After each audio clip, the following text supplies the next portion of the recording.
Trabajadores de la salud exigen al gobierno entregar mayores recursos económicos para los hospitales públicos y para enfrentar también la crisis de seguridad. Vamos a abordar este tema a esta hora de la tarde con Ana María Arriagada, presidenta del Colegio Médico. ¿Cómo está, Ana María? Buenas tardes, gracias por acompañarnos. Buenas tardes, ¿cómo está usted y todos los televidentes? Muy bien, gracias. Ana María, primero quisiera preguntarle por una frase emitida por usted. Estamos en crisis. ¿Cuán grave es la crisis? Creo que uno de los elementos más importantes aportados durante la jornada es que se solicita inyectar recursos para que los centros médicos puedan llegar a fin de año. ¿Cuán grave es esta situación y qué nos permite graficar para entender también en concreto esta situación que aparentemente es bastante grave? Es muy grave porque los hospitales siempre a fines de año llegan como a septiembre y les llega una remesa con los recursos que necesitan para llegar a fin de año. En estos momentos hay hospitales que se han quedado sin recursos en el mes de julio, otros en agosto, hay otros que tienen para un día y hay otros que tienen para 2 semanas más. De alguna manera se ha visto un cierto como traspaso de recursos, pero todavía insuficiente para poner los hospitales a funcionar con normalidad de aquí a fin de año. Es una situación muy grave porque está obligando a los hospitales, como el Van Buren, por ejemplo, a suspender algunos pabellones, algunas operaciones, como en el fondo no tienen recursos en su cuenta corriente, por decirlo de una manera simple, ¿no?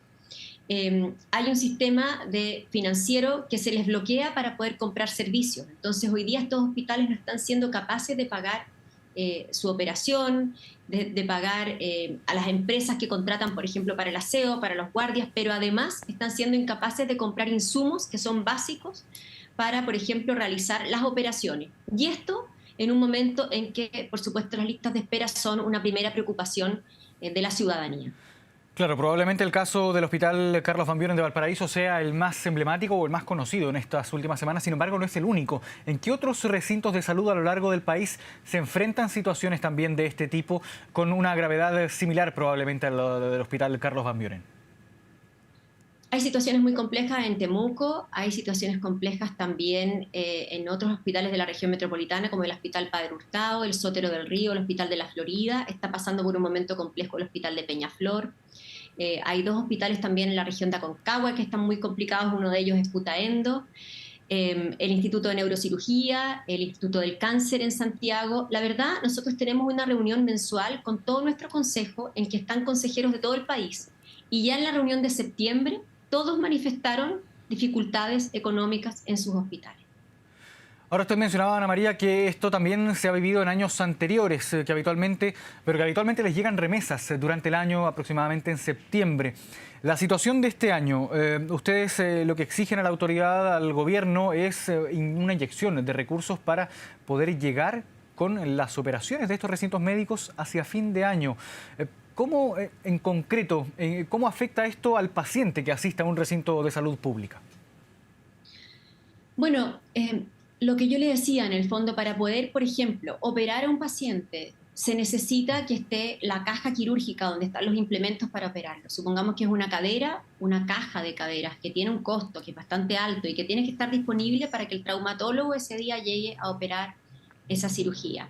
Tiene que estar además abierto el pabellón, tiene que estar limpio, tiene que haber una empresa de aseo que pase y que lo prepare, ¿no? Y una serie de recursos que pasan por recursos radiológicos y otros recursos que los hospitales a veces compran como servicios externos. Por supuesto, también es claro, ¿no?, que muchas de estas soluciones de tiempos de espera se hacen por sociedades médicas, que incluyen pagos para no solamente los médicos, sino también los otros funcionarios que están en el pabellón. Y todo esto hoy día está retrasado porque todas estas empresas son empresas a las cuales los hospitales, algunos hace un par de meses, no les pagan lo que le deben. Entonces eso hace que un paciente que ha esperado a veces meses para ser operado, se le llame del hospital y se le diga que nuevamente su cirugía se ha suspendido porque no están los implementos para operarlo. Entonces esto es lo complejo y afecta directamente la atención de pacientes. Los hospitales están, por supuesto, restringiéndose al máximo, ¿no? Están operando cirugías de urgencia, están siguiendo adelante con las quimioterapias de los pacientes oncológicos, están, por supuesto, preservando la atención de los niños, ¿no? Pero hay otros temas que están quedando atrasados y que impactan en la salud de la población. Nosotros hoy día levantamos la voz en conjunto con todos los colegios profesionales y con varios gremios de la salud y además con miembros del Congreso, porque creemos que es el momento, este es el momento para resolver esta crisis y eso le toca al Ministerio de Hacienda, para que no tengamos que lamentar más retrasos, suspensión de cirugías y por último la vida de las personas que también está en juego cuando la salud no es oportuna. Claro, ¿qué respuesta han obtenido también por parte de la autoridad respecto a este último tema, respecto a la inyección de recursos para llegar a fin de año? Ha habido algún traspaso de recursos a algunos hospitales que ha sido insuficiente. A algunos les permite terminar el mes de octubre, a otros llegar hasta la mitad de octubre. Pero nosotros tenemos todavía en la mayor parte de los hospitales un retraso importante en la inyección de recursos. Sabemos que hay un instructivo desde el Ministerio de Hacienda que está siendo tomado de razón en Contraloría y en el cual se liberarían más recursos, pero no conocemos el monto de esos recursos. Durante esta semana nos llegó también una instrucción de la Subsecretaría de Redes Asistenciales, pidiendo una serie de medidas de austeridad y control de gastos. Y nosotros somos capaces de plegarnos a eso, sin duda. Si los tiempos están difíciles y en tiempos de escasez podemos hacer cosas como suspender las capacitaciones. Se puede, por ejemplo, reemplazar a las personas que falten cuando se puede reemplazar solamente a las ausencias que se dan en partes de la organización que son críticas, por ejemplo, reemplazar a los funcionarios que falten a la urgencia o a la UPC. Pero lo que no podemos hacer es suspender los pabellones, la operación, la atención de los pacientes, hospitalizados y ambulatorios. Y eso es lo que estamos protegiendo hoy día.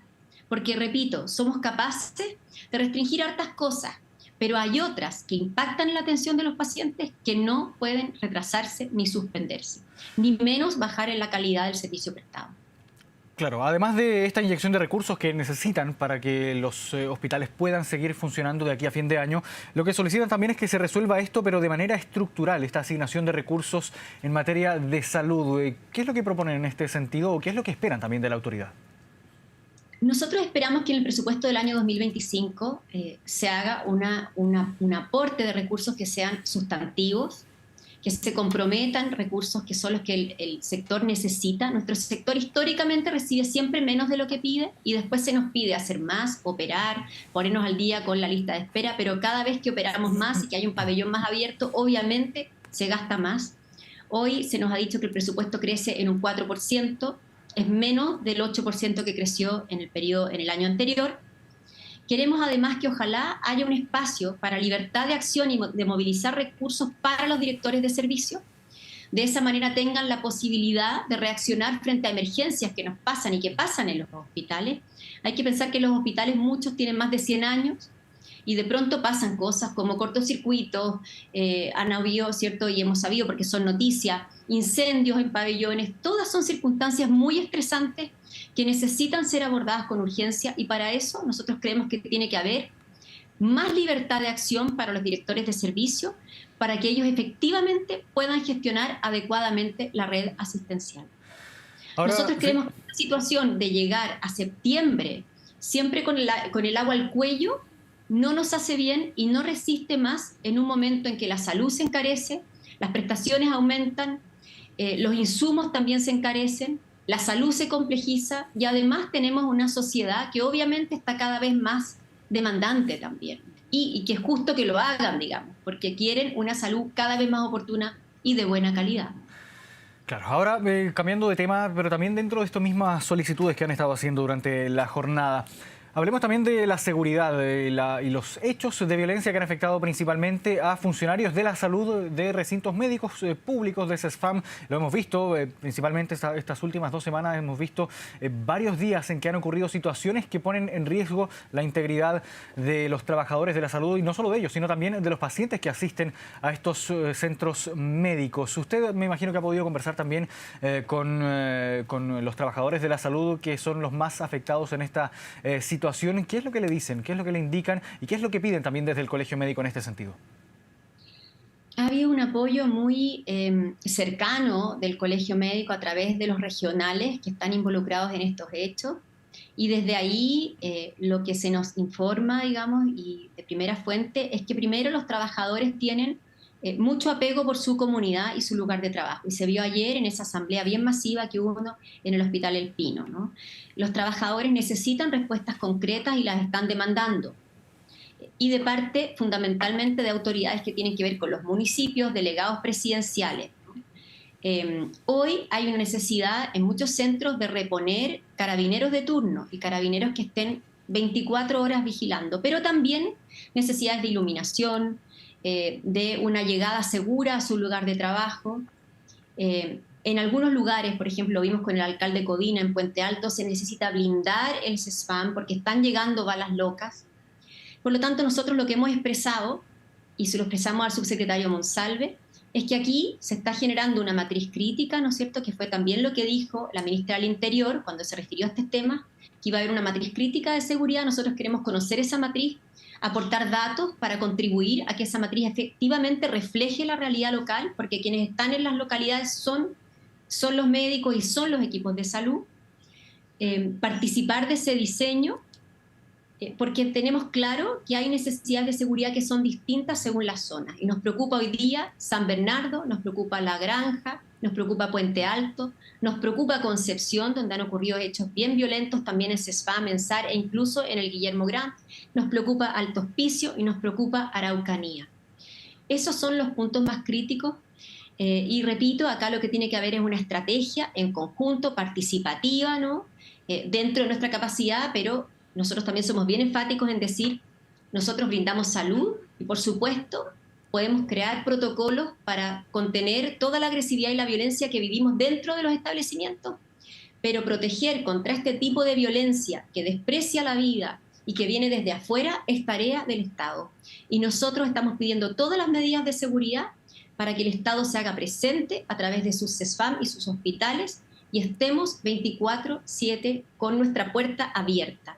No queremos búnkers, pero queremos tener la protección necesaria para que mientras el Estado resuelve este tipo de violencia, porque es una tarea del Estado, nosotros, en conjunto con los establecimientos educacionales, con el registro civil, nos hagamos presentes allí donde la población está. ¿Y qué le parece también la idea que ha surgido de reforzar la seguridad de los centros médicos, de los recintos médicos CESFAM, que se han visto sobre todo afectados en estas últimas semanas por hechos de violencia, que se refuerce la seguridad, pero con seguridad, valga la redundancia, privada? ¿Qué le parece esa idea? A ver, los hospitales en general, cuando tienen guardias, son guardias privados. Tienen un efecto disuasivo, en general tienen criterios que hoy día no son muy uniformes, sino también lo hablamos con el subsecretario Monsalve, que habría que crear como criterios uniformes, ¿no?, que se les va a exigir a estas empresas que ofrecen servicios de guardia. De nuevo, cumplen una labor disuasiva, pero lo que uno ve en los centros de salud es que muchas veces están más bien encargados de la información, ¿no?, que de brindar la seguridad. Sin duda, lo más efectivo es la presencia de carabineros. Lo segundo más efectivo son muchas veces medidas como cierre de puertas, cámaras, botones de pánico. Y por lo tanto, nosotros creemos que la seguridad que se necesita depende del lugar del que estamos hablando y del perfil de riesgo de ese lugar. Y hemos pedido que tengamos la seguridad necesaria, concreta, para proteger a los pacientes y al personal de salud, y eso va a depender del nivel de exposición o de la criticidad de una determinada zona. Y por eso es importante avanzar con nuestra segunda reunión, que está pendiente con el subsecretario Monsalve, para avanzar en esta materia, porque queremos obviamente conocer la manera concreta cómo se van a asignar esos recursos de seguridad. Y solo le pido un minuto más, no un minuto, mucho menos, para explicar que nosotros también creemos que el presupuesto para seguridad tiene que ir aparte de salud, porque salud no está a cargo de blindar o de proteger contra esta forma de violencia, y eso debiera ser una tarea del Estado con recursos que deben depender probablemente del Ministerio de Seguridad, de dónde están los recursos para esto. Y los recursos de salud ir para atender a las personas. Claro, una forma de enfrentar entonces esta situación que hemos visto cómo se ha ido recrudeciendo también, sobre todo en estas últimas semanas. Ana María Arriagada, presidenta del Colegio Médico, muchas gracias por esta conversación con Canal 24 Horas. Que esté muy bien, buenas tardes. Gracias a ustedes, buenas tardes. Hasta luego, buen fin de semana. Gracias. Vamos a una pausa, 6 de la tarde con 18 minutos. Siga con nosotros, ya volvemos con más noticias.